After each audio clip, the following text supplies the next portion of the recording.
Halo penghuni YouTube, bertemu lagi dengan saya Farid di FD Tech. Nah, hari ini atau kali ini kita akan membahas satu software yang sudah ditunggu-tunggu oleh para Mi fans, yaitu MIUI 12. Nah, kali ini saya akan menyampaikan impresi saya memakai MIUI 12 selama 7 hari terakhir, mau itu plus atau minusnya. Ada beberapa plus ya, keren ya. Jadi MIUI 12 ini lebih fokus ke estetikanya. Jadi perubahannya benar-benar luar biasa. Itulah kenapa dia sangat ditunggu sekali. Tapi juga ada minusnya. Kebetulan device yang saya coba ini adalah Redmi Note 8 Pro. Jadi ini adalah pandangan saya menggunakan MIUI 12 di Redmi Note 8 Pro. Oke, MIUI 12. Sayang sih. Yuk kita mulai.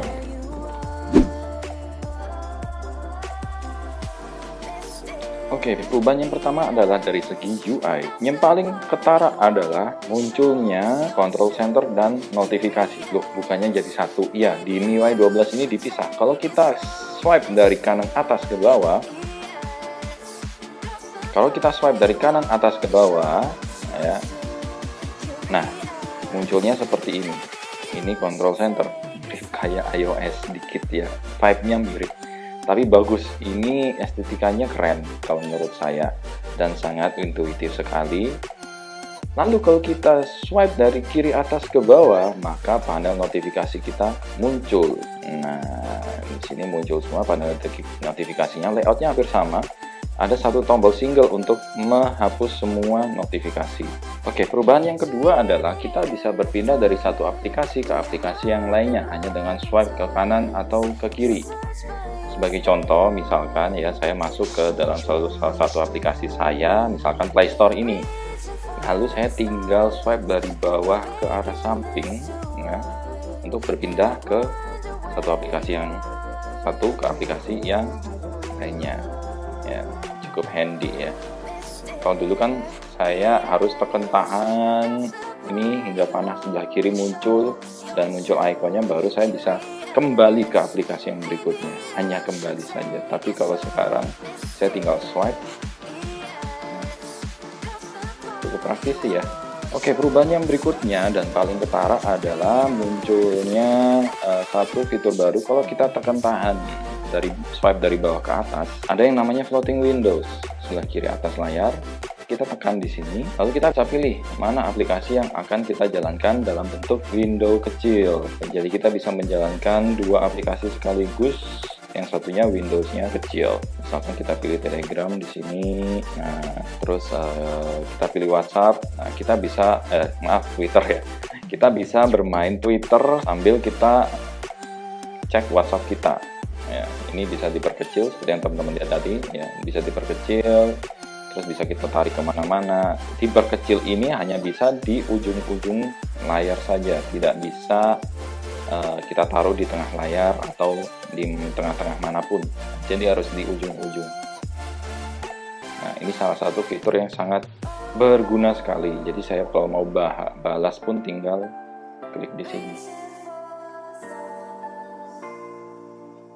Ya, seperti itu. Dan kalau selesai swipe dari bawah ke atas, fitur yang sangat berguna sekali. Oke, fitur yang selanjutnya saya harus masuk ke dalam salah satu game ya. Jadi teman-teman tahu di Redmi Note 8 Pro atau mungkin Xiaomi yang lain juga, itu kita punya yang namanya Game Turbo. Nah, di Game Turbo ini juga dapat update. Sebenarnya bukan update ya, tapi mengembalikan fitur lama yang sudah hilang.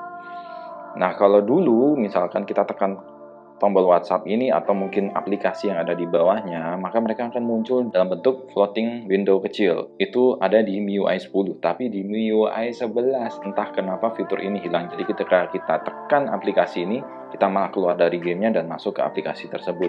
Sangat useless. Tapi sekarang kalau kita tekan, misalkan saya tekan Google Keep di sini, maka dia akan muncul dalam bentuk format floating windows. Jadi kita tinggal drag ke sini untuk memperkecil, sama seperti tadi, ke kanan, kiri, kanan, atas, bawah layar, pokoknya pojok-pojok. Kalau selesai, kita tinggal swipe dari bawah ke atas. Ya, sangat berguna sekali. Untuk apakah impact dari MIUI 12 ini ke performa gaming, saya belum coba. Mungkin akan saya bahas di review yang berikutnya. Lalu ada juga tambahan lain yang cukup minor sekali, seperti sekarang kalau kita masuk ke about phone tampilannya seperti ini. Jadi storage-nya ada animasinya memakai gyroscope ya, jadi kayak liquid gitu. Nah, lalu spesifikasi MIUI version dan versi Android-nya juga ada semua di sini. Factory reset pun ada di sini, semua dijadikan satu. Backup restore, mover, dan sertifikat-sertifikat lain. Saya nggak ngerti, nggak pernah baca. Tambahan lagi juga muncul di special feature. Jadi kalau kita masuk ke special feature ada yang namanya video toolbox, lalu ada juga floating windows yang kita bahas tadi. Ada second space yang buat main rahasia-rahasiaan, dan yang terakhir ada light mode. Ini khusus untuk orang tua yang ingin semuanya terlihat lebih simple. MIUI 12 juga bukan datang di Redmi Note 8 Pro tanpa kekurangan. Jadi kalau kita masuk ke setting, lalu kita masuk ke full screen display, kita masuk ke hide full screen indicator di sini, lalu kita matikan, akan muncul harusnya sih di sebagian bawah layar sini itu adalah sebuah garis lurus seperti yang ada di sini ya. Seperti yang teman-teman lihat di bawah sini harusnya muncul seperti itu, tapi entah kenapa tidak muncul. Jadi banyak sekali glitch seperti ini. Lalu kalau misalkan kita masuk ke apps updater, kalau kita masuk ke get apps ya, terus kita di sini kan kita bisa mendownload sendiri update apa saja yang bisa muncul di sini, nggak harus melalui Play Store. Kita akan disuguhkan tampilan seperti ini. Jadi teksnya nggak muncul. Nah, glitch kecil ini banyak di mana-mana. Belum lagi, nah ini garis di bawah muncul tiba-tiba. Belum lagi animasi itu belum seberapa halus.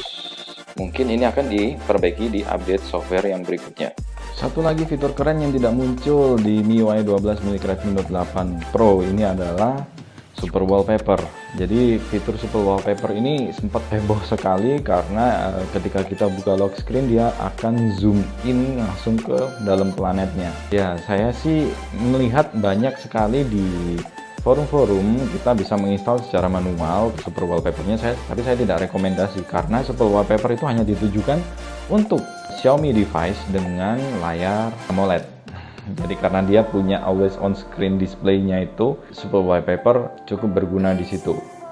Tapi kalau Redmi Note 8 Pro kan dia pakai IPS. Kalau kita mengenable Super Wallpaper di situ, ya saya yakin karena perbedaan secara hardware antara IPS LCD dan AMOLED justru akan menghabiskan baterai kita. Itu tadi beberapa kelebihannya untuk MIUI 12. Banyak sekali kelebihannya, tapi tidak luput juga dari kekurangannya. Saya sendiri memakai MIUI 12 ini setelah update, entah kenapa screen on time saya jadi turun. Dari sebelumnya saya bisa mencapai angka 6 jam, sekarang mungkin turun ke angka 5 jam 25 menit untuk pemakaian yang reguler biasa. Saya bukan heavy gamer ya. Sayang sih, memang cuma turun setengah jam, tapi semoga Xiaomi bisa memperbaiki ini untuk kedepannya ya.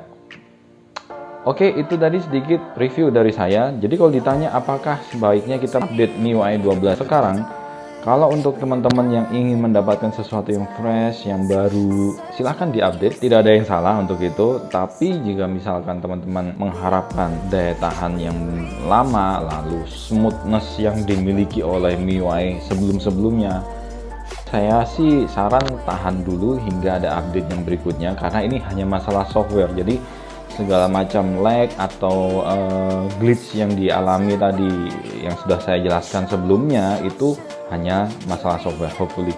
Karena dengan hardware sepowerful yang dimiliki Redmi Note 8 Pro seharusnya bisa lebih smooth. Oke, itu saja dari saya. Terima kasih sudah stay tune di channel ini. Sampai jumpa di video berikutnya dan salam.